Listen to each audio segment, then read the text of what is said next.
Folks, I had a really interesting email yesterday and it's asking a bit of advice. I'll go ahead and read it for you. It says, "Hi Tony, I hope you don't mind me contacting you, but I was looking at your webpage about using a GoPro and I'm after some advice. I have a GoPro Hero 3 Black and I'm going to do the National Three Peaks Walk in the UK, Ben Nevis, Scafell Pike and Snowdon next week. Wow.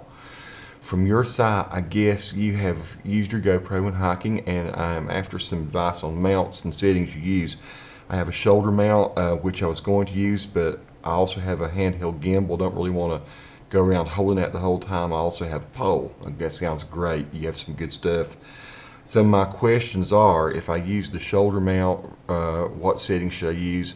I tried it this weekend, but the footage is very jerky when walking. I also thought about using time lapse on the shoulder mount, but would be interested what you think the best method for capturing this would be. Forgive me for my terrible reading this morning. It's very early in the morning. I'm getting ready to go off on a shoot. I'll say this. First of all, Chris White, this sounds awesome, brother. I would love to do the hike that you were doing. That sounds fantastic. Couple things I will say. First of all, I've never had much luck with these body mounts. As far as stability goes, you're talking about it being herky-jerky and everything. I mean, I've worn the GoPro on my head. I've worn the chest mounts. I've never used one that's on my shoulder.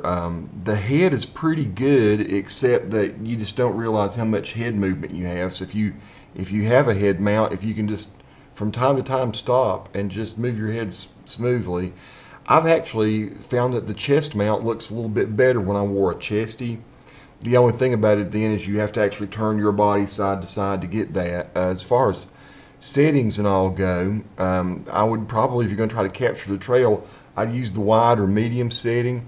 And if you've got the card space and the battery juice, then I would use 2.7K, maybe at 30 frames per second, or I would go to 1080p and maybe 48, just something so you can capture a little bit more motion in case you care to have that. 30 frames per second still looks very good. The medium and wide fields of view are fantastic. I will say this about maybe your approach though with shooting. You have the gimbal. You say you don't really want to be holding it all the time. You also have a really good go pole of some sort. Here's what I've found.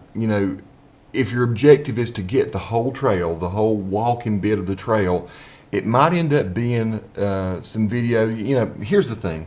I walk and hike in some beautiful places, but the whole trail generally is not so awesome. I mean, it's beautiful and all, but a whole lot of it will be the same. At least the places I go, it's woods, it's forest, it's beautiful shots. The thing I like to do with my hiking videos is just stop once in a while and not be moving, not have the thing mounted to me, just have it on a stick or on a handle or something, and just really shoot some nice smooth video so you can remember what it was like and share with the world. So in other words, I'm not constantly trying to record every single step I take on the trail.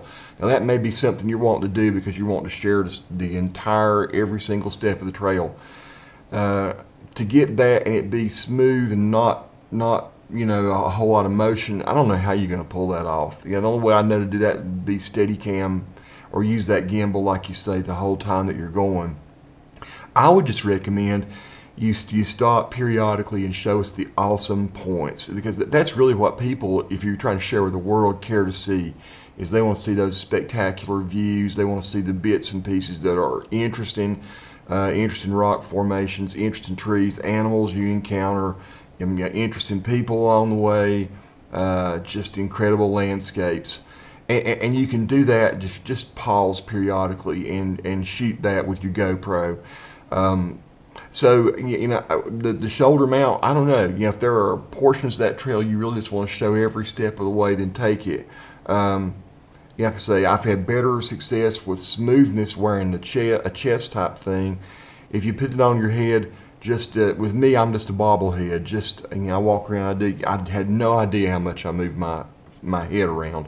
So just be conscious of what you're doing with your head if you decide to wear it that way. Otherwise, what I would do, I would get a really good field of view. You got the Hero 3 Plus. It only does 4K and 15 frames per second, I believe, unless they've upgraded the software. I don't think they have. I think only your Hero 4 is going to have 4K at 30 frames per second, but the 2.7K is beautiful. That gives you some larger video that you can give us really more expansive views, plus you can use it in 1080p and you can reframe your video if you want to do that. So I would shoot in maybe 2.7K. Stop, pause, get the really awesome pieces of video, and I'd use that pole a lot.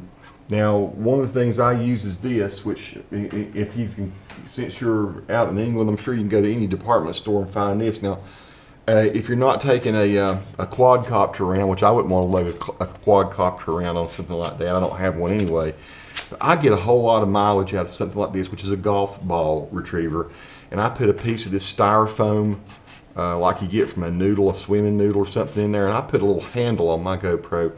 Then I can telescope this out to, I think it's 14 feet long. And I get some amazing kind of selfie type shots with this, but then I also just turn my GoPro around a different angle. Like I said, have it pointing this way or straight out or whatever. Sometimes I hang it upside down, and I'll shoot just amazing sweeping shots like you're on a big boom. I go out over the edge of cliffs, I go up into trees and then down all the way to the ground. And I find this to be something real handy to have, and even when you walk, a lot of times you can almost use it for a walking stick if you keep it folded up. They're super stout. So you know, I bought this in America for about 16 bucks, and it's one of the handiest tools that I've ever used for shooting hiking videos. If you want to get these just wide, awesome shots with your GoPro. That's a bit of advice. I'm not giving you much of anything that maybe will satisfy exactly what you're trying to do. The GoPro does not have any kind of stabilization on it, so you just want to point it, hold it as steady as you can in spots. So I would just share the awesomeness. I don't know that I would try to record every single bit of everything. That's my 2 cents worth, Chris. But man alive, I would love to see the places you're going to. So maybe one of these days I'll get over in that direction again. I've been to the UK, but only to shoot some golf video. So I hope this helps. And for those of you who want to weigh in, maybe you know of different ways to stabilize your GoPro for a hiking video, maybe some better advice than what I have. So please do chime in on this video. Chris has another week before he takes off. Maybe you can help him out even a bit more than what I've been able to do here. Peace and thanks for watching my videos, folks. Subscribe if you like.